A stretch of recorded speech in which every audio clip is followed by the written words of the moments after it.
ఈ మధ్య జిల్లా ఆత్మ ప్రాజెక్ట్ డైరెక్టర్ శివనారాయణ గారు వ్యవసాయాధికారులతో కలిసి ఇందుకూరుపేట మండలం కొమరిక గ్రామంలో వరి పొలాలను సందర్శించినప్పుడు అక్కడ వారు ముదురుగోపు పైరైన బీపీటీ 5004 పండిన వరిలో పాల్స్మట్టు లేక మానిపండు తెగులను గుర్తించడం జరిగింది.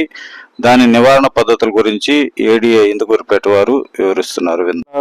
ఈరోజు మనము ఈ యొక్క ఇందుకూరుపేట మండలం కొమరిక అనేక గ్రామంలో వరి పొలాల్లో ఉన్నాము. ఈ యొక్క పైరంతా కూడా ఇప్పుడు వెన్నుతీసి ముదురుతూ ఉంది. అయితే ఈ ముదురు పైరులో మరి ఈ యొక్క మాను కాయ లేక మాని పండు లేకపోతే దీని వరి పండ్లు కూడా అంటారు. దీనిని ఇంగ్లీష్లో అయితే ఫాల్స్ మట్ అని కూడా అనడం జరుగుతుంది.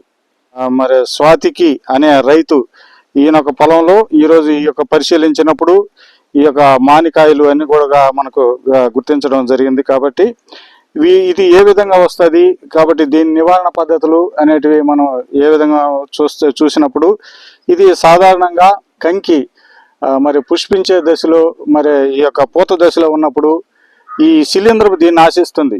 ఈ శిలీంధ్రము ఈ అండాశయాన్ని అంటే పుష్పంలోని అండాశయాన్ని ఆశించడం వల్ల ఈ గింజలంతా కూడా ఇలాగా శిలీంధ్రపు ముద్దల్లాగా వచ్చేస్తాయి. ఈ శిలీంధ్రపు ముద్దలు ప్రారంభ దశలో ఆకుపచ్చగా ఉంటాయి.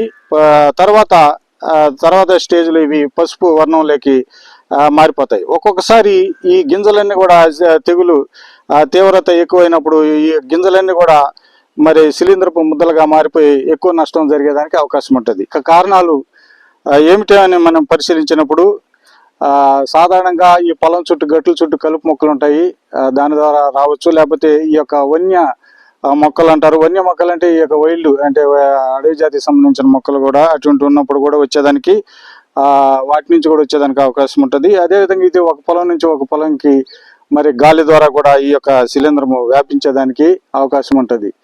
ఇదే కాకుండా గాలిలో తేమ మరి అధికంగా ఉన్నప్పుడు అదేవిధంగా మబ్బులతో కూడిన మరి వాతావరణం ఉన్నప్పుడు రోజులు ఉన్నప్పుడు కూడా ఇది వచ్చేదానికి అవకాశం ఉంటుంది.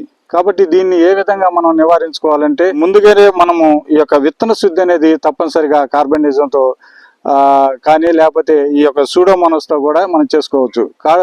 కార్బనిజం అయితే మనకు 1 గ్రాము 1 కేజీ విత్తనానికి చొప్పున కలిపి మనం చేసుకోవచ్చు. అదేవిధంగా సూడోమోనాస్ అయితే ఒక 10 గ్రాములు 1 కేజీ చొప్పున కలిపి కూడా మనం చేసుకునే దానికి అవకాశం ఉంది. కాబట్టి ఈ విధంగా ముందుగా జాగ్రత్తగా మరి విత్తన శుద్ధి చేసుకోవాలి. ఒకవేళ పంట మీద ఈ మాని పండ్లు మరి మామూలుగా ఈ యొక్క మాని కాయ తెగుల్ని మరి రాకుండా నివారించుకునే దానికి ఏ విధంగా రసాయనిక తెగులు మందులు వాడుకోవాలంటే 2 రకాల మందులు ఉన్నాయి. ముఖ్యంగా మనం చూసినట్లయితే కార్బనిజం అనే మందు ఉంది.